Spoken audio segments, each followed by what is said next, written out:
30 दिन ब्रह्मचर्य करने के बाद क्या चेहरा सच में बदल जाता है? अगर आप आईने के सामने रोज खड़े होकर ग्लो ढूंढेंगे तो शायद निराश हो जाएंगे, क्योंकि चेहरे का सबसे बड़ा ट्रांसफॉर्मेशन धीरे धीरे होता है। मेरे साथ भी यही हुआ। पहले मैं अपने चेहरे को बहुत जज करता था, कभी स्किन, कभी डार्क सर्कल्स, कभी एक्सप्रेशन, हमेशा कुछ न कुछ गलत लगता था। लेकिन 30 दिन ब्रह्मचर्य के बाद सबसे पहले चेहरा नहीं, खुद को देखने का नजरिया बदल गया। मैंने पहली बार महसूस किया कि जब मन हर समय खुद की कमियां ढूंढना छोड़ देता है तो चेहरा भी धीरे धीरे वैसा ही दिखने लगता है जैसा आप अंदर से महसूस करते हैं। यही मुझे समझ आया कि फेस ट्रांसफॉर्मेशन की शुरुआत स्किन से नहीं, आइडेंटिटी से होती है। 30 दिन के बाद एक और बड़ा बदलाव मैंने अपने चेहरे में नहीं, अपनी पूरी लाइफस्टाइल में महसूस किया, क्योंकि चेहरा अकेले ब्रह्मचर्य से नहीं बदलता। चेहरा आपकी पूरी दिनचर्या का रिफ्लेक्शन होता है। जब मन बार बार डिस्ट्रैक्शन में फंसता है तो उसका असर आपकी आंखों,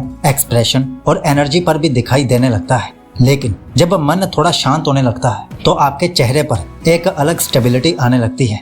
पहले मैं हर समय कुछ पाने की जल्दी में रहता था, किसी की अप्रूवल, किसी की अटेंशन या किसी बाहरी चीज से खुशी ढूंढना। लेकिन धीरे धीरे जब मैंने अपनी ऊर्जा को बाहर खर्च करने के बजाय अंदर लगाना शुरू किया तो चेहरे पर एक नेचुरल कॉन्फिडेंस दिखने लगा।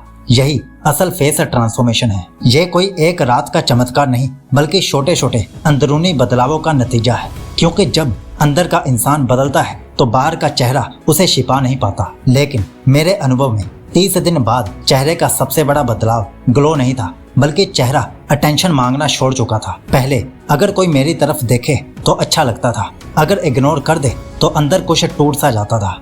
यानी चेहरे पर सिर्फ एक्सप्रेशन नहीं, अप्रूवल की भूख भी दिखाई देती थी। लेकिन धीरे धीरे जब ब्रह्मचर्य के साथ मैं अपने काम, मेडिटेशन, वॉकिंग, बुक रीडिंग और अपने लक्ष्य में ज्यादा डूबने लगा तो ये भूख कम होने लगी। और यही मैंने एक अजीब बात नोटिस की। अब मैं लोगों के रिएक्शन कम ऑब्जर्व करता था और लोग मुझे ज्यादा ऑब्जर्व करने लगे। शायद इसीलिए कई बार लोग कहते हैं चेहरे पर एक अलग सी बात दिख रही है, क्योंकि जिस इंसान का चेहरा हर समय कुछ मांग नहीं रहा होता उसके चेहरे पर एक अलग गरिमा दिखाई देती है। मेरे अनुभव में यही 30 डेज ब्रह्मचर्य का सबसे अनोखा फेस ट्रांसफॉर्मेशन है। तो 30 दिन ब्रह्मचर्य के बाद अगर आप अपने चेहरे में कोई बदलाव देखना चाहते हैं तो सिर्फ आईने को मत देखिए, अपने पूरे जीवन को देखिए, क्योंकि असल ट्रांसफॉर्मेशन चेहरे पर बाद में दिखता है। पहले वो आपकी सोच, आपकी आदतों और आपके जीने के तरीके में दिखाई देता है। मेरे अनुभव में ब्रह्मचर्य का सबसे बड़ा फेस ट्रांसफॉर्मेशन ये नहीं था कि चेहरा अचानक परफेक्ट हो गया, बल्कि ये था कि मैं अपने आप से ज्यादा संतुष्ट होने लगा। और जब इंसान खुद के साथ लड़ना कम कर देता है तो उसके चेहरे पर एक अलग शांति दिखने लगती है। इसलिए 30 डेज ब्रह्मचर्य को सिर्फ ग्लो अप चैलेंज मत समझिए, इसे एक ऐसी जर्नी समझिए जहां आप धीरे धीरे अपने ही बेहतर वर्जन से मिलना शुरू करते हैं। क्योंकि सबसे सुंदर चेहरा वो नहीं है जिस पर सबसे महंगी चीजें लगी हों।